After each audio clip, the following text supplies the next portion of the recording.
beloved Sister Rose. Okay? Sister Grace. Mas kilala siyang Grace. Okay po. So, ngayon po ay, praise God, tayo po ay, sabi ko nga, pumasok na po tayo sa 2024. And I know God has great and wonderful blessings sa bawat isa sa atin. We expect great things to happen. Okay? So, last week nga po, ang ating message is about the kingdom of God. That Jesus opened the way for us to have kingdom living. Kung mapapansin nyo nga po yung ating kanta kanina, it's about the sacrifice, the sacrifice of Jesus. Kung kaya we can experience the grace of God because of the sacrifice of Jesus.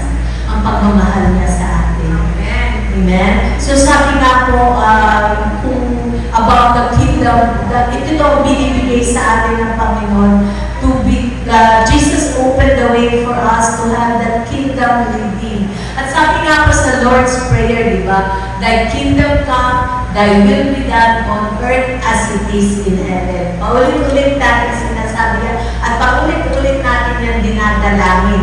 And we know, at dahil sa ating Panginoong Heso Kristo, we have now access to the kingdom na binibigay sa atin ng Panginoon. Sabi nga po natin, ano ba yung kingdom?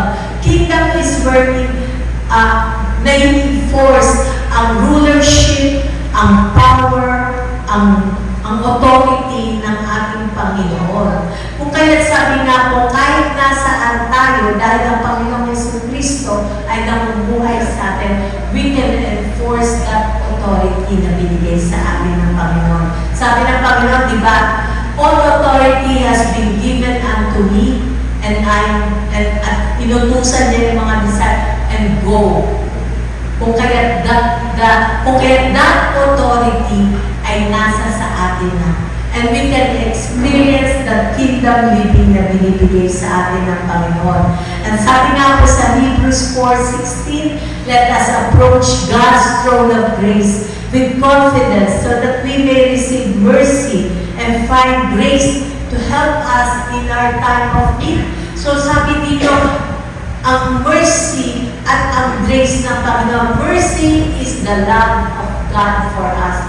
That steadfast love of God na hindi, kumbaga, hindi depende sa sitwasyon. Di ba tayo, minsan, love mo kapag mabait sa'yo, gano'n. Pero ang Panginoon, ang love na sa atin, hindi nagbabago. Nothing can separate you from the love of God. At yun nga po yung, kumbaga, yung mercy ng Panginoon sa atin. Si Sister Stella nga, madalas niya sinasabi, love ako ng Panginoon. Kumbaga, inaaktin niya talaga, inaano niya yan, minimeditate niya sa sarili niya na mahal ako ng Panginoon. And that is very important for us to understand na mahal tayo ng Panginoon. Amen? Yan ang huwag natin kakalimutan kasi yan ang laging kinakinaan ng kaaway na hindi ka mahal ng Panginoon. Bakit ganyan nangyayari sa buhay mo? Kung mahal ka ng Panginoon, bakit ganyan nangyayari? Yan yung lagi sinasabi ng kaaway. Pero ang lagi natin tatandaan, anong sinasabi ng Panginoon? Namatay siya para sa iyo. And nothing can separate you from the love of God.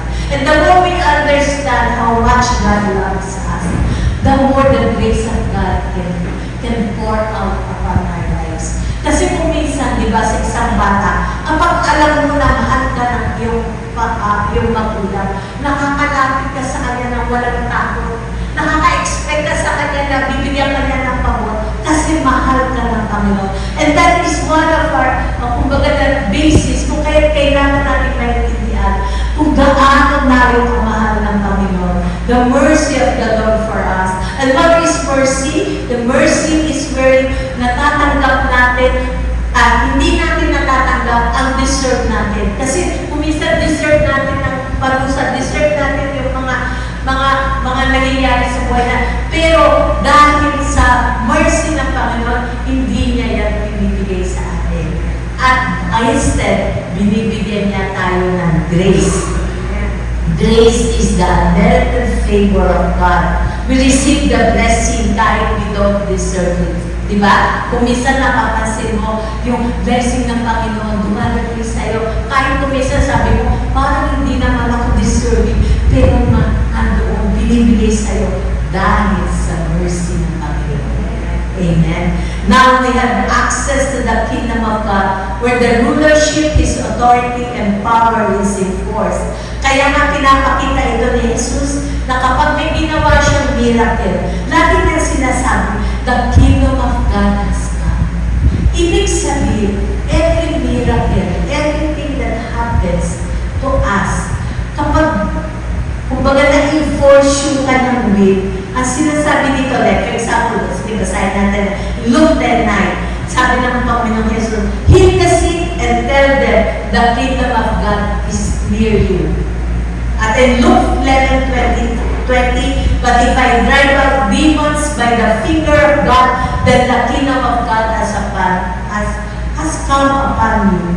So, ibig sabihin, in the kingdom of God, there is no sickness. In the kingdom of God, there is no poverty. There is no lack. At yun ang sinasabi ng Panginoon, i-enforce mo yung binibigay sa iyo ng pangako ng Panginoon. Kung may mga sitwasyon na hindi tumatama, that is against the promises of God, huwag mo yan tanggapin dahil hindi yan ang pangako ng Panginoon sa iyo. Bagkus, ay i-enforce mo ang sinasabi ng Panginoon, ang rulership, ang authority na binigay sa iyo ng Panginoon. Amen? So that we can experience that kingdom living. At ito yung gusto ng Panginoon sa atin, na tayo mabuhay na ayon sa kanyang nais. According to His riches and glory. Sabi nga ng Panginoon Hesus Kristo, I have come that you might have life and have it more abundantly. Amen? Abundance in every areas of our life. Yun ang pangako ng Panginoon sa atin. So, balikan natin, bakit nga ba natin ito pinag-aaralan? The kingdom living. Actually, marami pa dyan. Marami pang linggo pag-uusapan natin about the ruler, how we reign in the kingdom of God. Pero ngayon, pag-aaralan natin about bakit nga ba tayo hinahanda ng Panginoon? Para lalo natin matanggap ang sinasabi tungkol sa year of 2024. Amen? So, ano ba ang sinasabi? Based sa Jewish calendar, 2024 is 5784. Sa kanila kasi, di ba, ang calendar nila, ng mga Hebrew, ng mga Jew. So, ang sinasabi ko dito, 5784. So, di ba, they read right to left. So, first is 4. 4 means dalet. Dalet, ito po ay pag tinignan mo sa picture, it looks like a door. And that is the pictogram of the number 4, which is dalet, a picture of door. It is a year of open door, opening up the door of multiplication and expansion, a year of greater encounter with God. Amen? That's excited. Amen? So, it is a year of great encounter with God, opening up the door of multiplication and expansion. So, everything in the Bible has meaning. Yun po yung mga Hudyo, ay everything that is written in the Bible, in the Torah, sa kanila. So, everything has a meaning. At sinasabi nga po, on the fourth, ay pinakita dito ng Panginoong Hesus Kristo, fourth miracle ng Panginoon is the miracle of multiplication. Yun po yung kumbaga ika-apat na miracle na ginawa ng Panginoon is the multiplication. Multiplication of 5 loaves and 2 fishes. So yun po yung kumbaga pinakita ng Panginoon dito. So tingnan natin kung maalala ninyo para sa mga bago, ano bang nangyari dito sa multiplication of the 5 loaves and 2 fish, ay ang nangyari po nung nandun sila sa may bundok at maraming mga taong sumunod sa kanila. Anong nangyari na ba? Yung mga disciples nangamba sila, paano papakainin? Kasi sabi ng Panginoong Jesucristo, pakainin silang lahat. Ang umakyat almost 5,000 na lalaki, hindi pa counted ang babae at saka mga bata. So, I'm sure kung kayo ang tulad ng sa bahay, di ba? Kapag may dumating na maraming bisita, ano papakain mo dyan, di ba? Kung kunyari naganda ka lang sa 10, tapos biglang ang dami, ito 5,000 plus 2 fishes lang meron. So, ano nangyari? Ano sabi dito? In John 6:9, here is a boy with 5 small barley loaves and 2 small fish. But how far will they go among so many? So, anong bakit picture niya dito? May bata na nag-offer na meron siyang 5 loaves and 2 fishes lang. So, yung bata niya, pinapakita lamang yung heart niya to give God whatever meron siya. At anong sabi ng disciples? Ano naman mararating ng ganitong kapote? At ano ang pinakita dito ng Panginoon? He took those bread and fish and then He multiplied it. The same thing sa buhay natin. Iniisip natin kung minsan yung limitation natin. Limited tayo sa resources, limited tayo sa kaalaman, sa edukasyon, sa finances, sa abilities. Pero when you give it to the Lord, whatever you have, you give it to the Lord will multiply it. God can make a miracle out of our lives. How simple our lives could be. Napakasimple lang, sabi natin, ganito lang tayo. But God can use you. When you offer yourself unto the Lord, God can use each one of us. He can make a miracle, whatever you have, and you offer it unto the Lord, He can make a miracle out of it. At ganoon yung ginawa niya dun sa bread na 5 at yung fish na 2.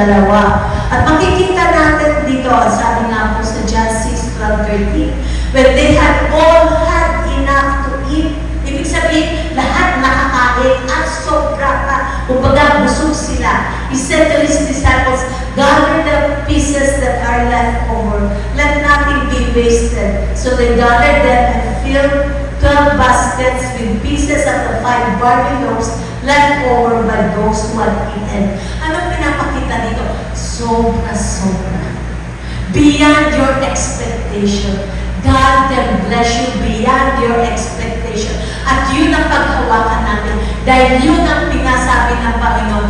This is the year of multiplication. And God will bless each one of us. Amen? Dahil yun ang kanyang pangako. At ang sabi niya, in abundance. At sabi nga po dito, and another is when the Lord spoke to Jacob. He gave him 4 directions. And for him, di ba yan yung bumaba yung anghel, umakyat, di ba, sa ladder. So makita natin dito na ito ang sinabi niya kay Jacob. In Genesis 28:13-14. There above it stood the Lord and said, I am the Lord, the God of the father Abraham and the God of Isaac. I will give you and your descendants the land in which you are lying. Your descendants will be like the dust of the earth, and you will spread out to the west, to the east, to the north, and to the south. All people on earth will be blessed through you and your offspring. Anong pinapakita dito? Multiplication and fruitfulness of His descendants. And the same thing with us. Now that it's a year of multiplication, sabi dito, you will expand from the east, from the north, from the south, and from the west. Kung ang akala mo hanggang dito ka lang, hindi. Sabi ng Panginoon, you will expand to the east, to the north, to the south. Amen. And God can bless you. Sabi nga, ang resources mo hindi limited lack, maraming resources ang Panginoon. God cannot stop His blessing para sa kanyang mga anak, those who trust on Him. Meron na akong nakita while praying, yung parang parang lupang ganyan. Tapos, meron yung flow, parang humito.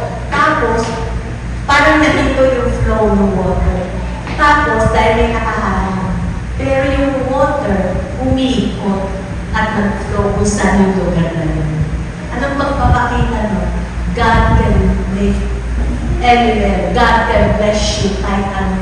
Meron siyang paraan sa bawat isa sa atin. Amen? So, praise God. So, sabi nga,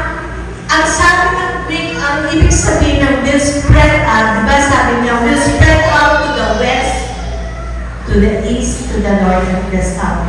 Ang in Hebrew, ang pinaka-word niya doon sa spread out means ufaratsa. Ano ibig sabihin ng ufaratsa? Ufaratsa means breaking out, burst forth, disregarding obstacles and barriers, overcoming limitations. At yan ang pagkakawakan natin. Ufaratsa, the bursting out of the abundance, sabi nga, every obstacle ay naaalis sa kanyang mga anak. At yun ang pinapangako ng Panginoon. Ufaratsa, the blessing of God will just burst out. Hindi natin alam kung saan kung paano tayo be-bless ng Panginoon. But God has so many ways. God can bless us kahit saan lugar. Amen. Amen. Makikita ka ng Panginoon kung nasaan ka. Sabi nga there, surely goodness and mercy shall hunt you down. Kung nasaan ka, God will bless you. Amen. So, another is in ancient Hebrew letter for dati sa ancient letter nga daw, for is dating di dalet but God, which means fish. Kapag titignan mo ang itsura ng God, ang kanyang pictogram ay isang fish. Anong ibig sabihin ng fish in Hebrew? Means multiplication. Amen. God can multiply our finances. God can multiply our resources. Amen. God can multiply yung personal life natin. Whatever areas of our life, God can multiply you. Amen. So, next ay, kaya makikita ninyo, doon sa miracle na pinakita ng Panginoong Jesucristo, marami naman siya magagamit na example for multiplication, diba? Pero anong ginamit niya? Fish. At sino yung bread? Jesus. Sa akin, you will have that multiplication. Hindi sa akin na, Jesus. Kay Jesus, ang multiplication. Amen. In your life. Amen. So, next ay yung 80. Diba?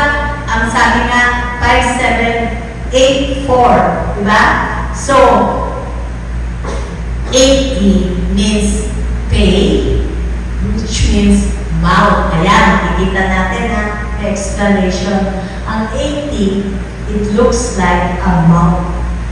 And mouth, sabi, it is the 17th letter of the alphabet.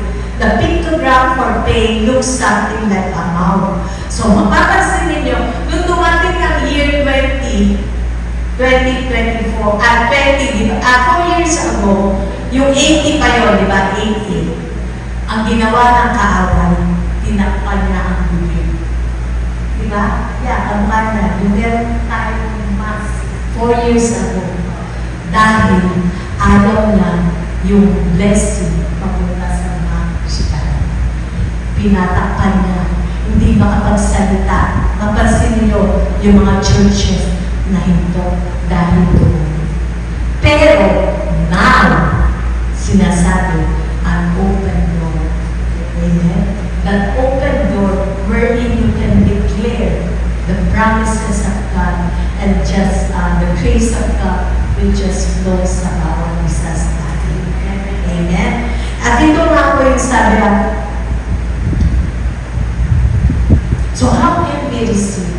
How can we receive what God is saying for us? Sabi nga po in Psalm 24:110, just a reminder that the earth is the Lord's and everything in it, the world and all who live in it. For He founded it on the seas and established it on the waters. Everything is created by God. He is our provider. He is our provider. So in verse 3, who may ascend to the mountain of the Lord? Who may stand in His holy place? The one who has clean hands and a pure heart, who does not trust in idol or swear by a false God. So they will receive blessings from the Lord and vindication from God, their Savior. Such is the generation of those who seek Him, who seek your face, God of Jacob. Ano pong pinapakita dito? In Psalm 24:1-2, ano sinasabi? Everything comes from God. He is the creator of all things. So lahat ng riches, lahat ng healing, lahat ng provision nanggagaling sa ating Panginoon. Kung kaya't sa Kanya, walang imposible.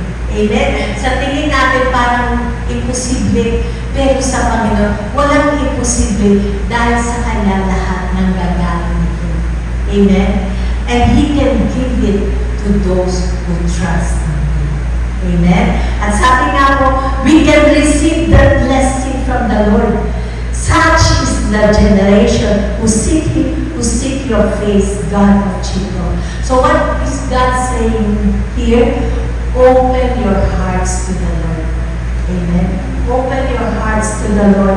You offer yourself unto the Lord. Sabi nga in Revelation 3:20, here I am, I stand at the door and knock. If anyone hears my voice and opens the door, I will come in and eat with that person and they with me. So, ano sinasabi dito? Tanggapin mo ang Panginoong Jesucristo bilang iyong tagapagligtas and Savior. At ano sa pangako niya dito? And I will eat with that person and they with me. Amen? At ano ang ating dito? Know your identity with Christ. Kaya kung mapapasin yung ilang buwan na natin tinuturo ito, your identity with Christ, that you are one in Him. Na lagi mong inaalala sa sarili mo, na lahat ng ginawa ng Panginoong Jesucristo. Di ba sabi na bawal maging selfish? Pero ngayon, maging selfish ka dahil tanggapin mo na sa iyo lahat ginawa ng Panginoon. Yung lahat ng mga sacrifices na yun. Ang tingin mo na mahal ka ng Panginoon.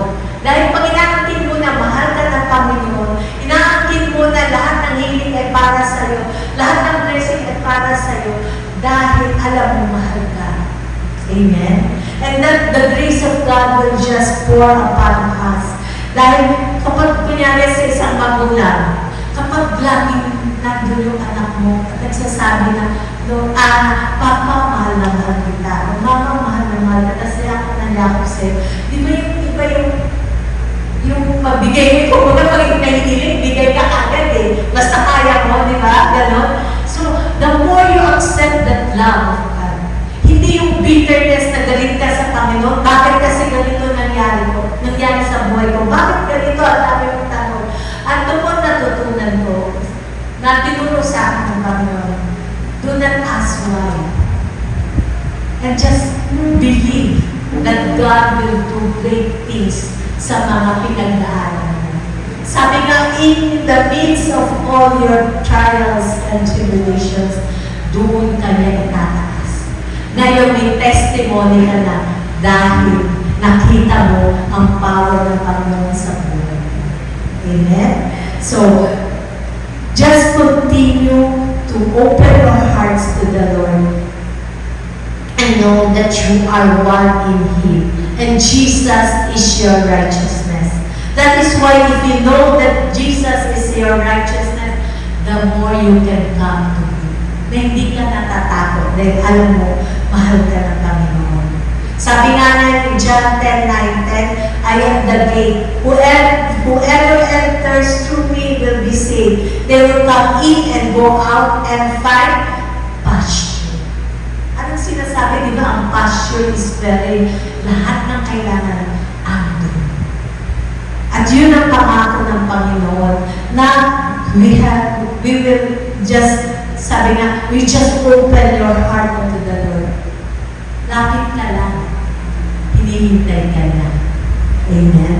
So lift up your heads, you gates, be lifted up, you ancient doors, that the King of glory may come in.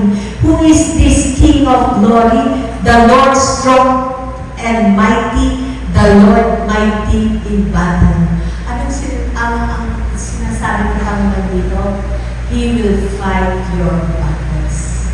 Hindi ka nag-iisa, kasama mo ang Panginoon. He will fight your battles. Kahit saan ka pumunta, kasama mo ang Panginoon. Amen? Sabi nga, strong and mighty. Tayo mahina tayo. Marami tayong kahinaan. Pero ang Panginoon natin, He is strong and mighty. He will fight your battles. Sabi nga, di ba yung verse na sinabi niya para sa atin, it is not your might, nor your power, yung kakayahan mo, but it is the Spirit of God who will help you. Amen? And say it to the mountain, it is the Spirit of God that will help you. The Lord is with me. Amen? Who is He? The King of glory, the Lord Almighty. He is the King of glory. And one way, sabi na, how can we receive that? Sabi nga, the mouth, you declare your praises and thanksgiving unto the Lord. Amen? Every time na nangihina ka, just praise the Lord. Amen? Anong ibig sabihin ng praise? Diba? Meron tayo dyan. Ang praise, meron dyan. Praise means yada. Anong yada? Pag binasa natin yan from right to left, means hand door grace. What opens the door? When we praise, it opens the door of grace. Amen? The more you praise the Lord in every situation, Lord, alam ko, itinaas ko na to sa'yo. Lahat ng pangangailangan ko, itinaas ko na to sa'yo. And I will just praise you. Dahil sa kingdom mo, walang sakit, walang kakulangan, at tinatanggap ko ang blessing ng Panginoon. Now I will just praise you and thank you. Alam mo yung natutunan, yung isa sa mga anak ko, in every little things, praise the Lord. In every little things, mag-thank you ka. Kunya nakakain ka na masarap, thank you Lord, ang sarap nito. Kapag meron kang nakita, yung nakasakay ka agad sa jeep, thank you Lord, nakasakay ka agad. And you know, the more you do that, the more napapansin mo, dumadali. Amen? Yung nagiging smooth, yung ginagawa mo, kasi nagpapasalamat na sa lahat. And remember, sabi nga kami na, everything comes from Him. He is the creator of all things. And the more you become thankful unto the Lord, the more the Lord can bless you. Declare the word of God. Sabi nga, the word of God is alive. So, Jesus is the word. Diba? And when you speak the word, there is life in it. And that is why, when you declare the word of God, the promises of God, nakikita mo kung paano siya kikilos dahil buhay ng Panginoon. Di ba sabi nga yung bone, naalala niyo yung bone, na walang kabuhay-buhay, tuyo-tuyo, walang ng pag-asang mabuhayan. Ano sabi na ba? Speak to the bone, and that will have life. And you speak to the word, speak your word in every situation sa buhay natin. This year, whatever yung mga sitwasyon naman, you speak the word. The Lord said, the Lord is, I have come that you might have life and have it more abundantly. Lord, inaangkin ko na ang provision mo dahil ikaw ang aking Diyos na nagpapadala sa akin. Alam ko, pinagaling mo na ako dahil by the stripes of Jesus, inaangkin ko na ang aking kagalingan. Amen? So, lastly,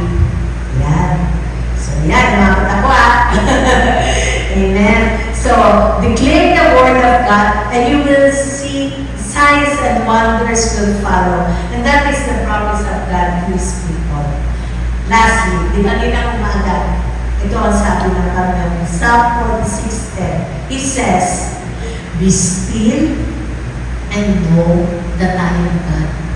I will be exalted among the nations. I will be exalted in the earth. The Lord Almighty is with us. The God of Jacob is our fortress."